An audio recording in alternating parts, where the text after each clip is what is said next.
Hi there, I'm back. Here we go again. Um, Listen, I want to talk about, when our children get their diagnosis. You'll be sitting there, somebody will utter the words, who knows, 10,000 possible things. It'll be hard to hear it.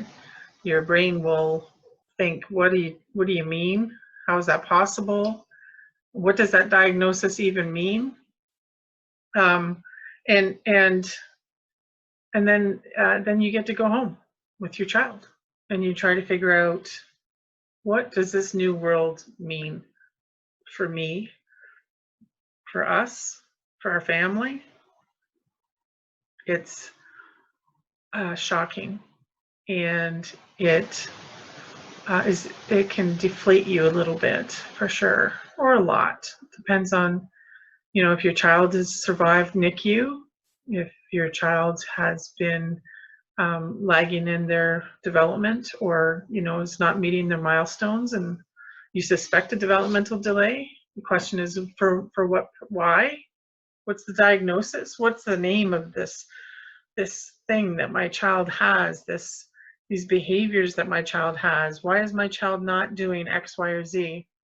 And I want to tell you that right now, while I'm recording this, we're in the middle of a pandemic, and a lot of people in the entire world don't have answers right now. And sometimes when our children are born to us, they come to us and they have these labels. Those are the guideposts.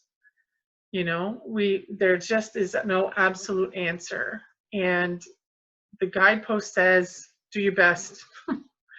That's all you can do, is you're going to do your best to look at, to meet, and to challenge the development of your child. And I know from my experience, early days, lots of energy, easy to do it. Middle school and high school, it became more difficult because it's a longer period of time, less resources in the later years. Let's go back to family, though. Family when your child is born, family when your child comes home, family over the span of their development, over the span of your development. It is so important that you give yourself time and attention to the fear of the unknown and the worry of what's next, and then the downright grief and of the loss of things that your child won't do, loss of things that you won't get to do with your child. I think your child will probably be happy. My child was super happy, but it was a loss for me not to be able to be at playgroup. I would be like I live in a Muslim community, and there's a playgroup drop in, and everybody, their clothing is long and modest, and there I am in a tank top and shorts, hauling oxygen, running around with my kid. I don't get to sit with the other moms. I don't get to visit. I don't get to relax. I am on point, and I am in the development mode with my kid. Those are losses. Not, we can look at the children and imagine that they've lost something by not being able to graduate with their grade 1 class or move forward in grade 8, or however it is that these things come, or they don't develop the same as their sibling who's a year younger. But it is loss. And it's so important to give time and attention to that.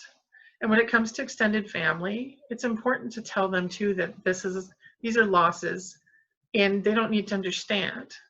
They just need to support you, and be sure you have something for them to support you with. Give them a task, tell them to do the dishes, come do the laundry, tell them I'm having a bad day, can you just watch them for 5 minutes? Whatever it takes. But family's there to engage and support you. Take advantage of it. It's your benefit and your child's benefit to be loved, both of you. And take embrace with that part of the journey. Grief is hard. Loss of things that were expected is hard. And loss of things that are become real is hard. So while that's not the whole picture, there's some glorious, wonderful times for today's purpose. Grief is hard, loss is hard. Put supports in place. Time for you to relax and grieve, and time for family and friends to support and understand that it is grieving. Grieveful, I don't know how to say that word, but you need their support to be able to do that. All right. We shall move forward one day at a time. Grief, with grief, without grief. Always forward.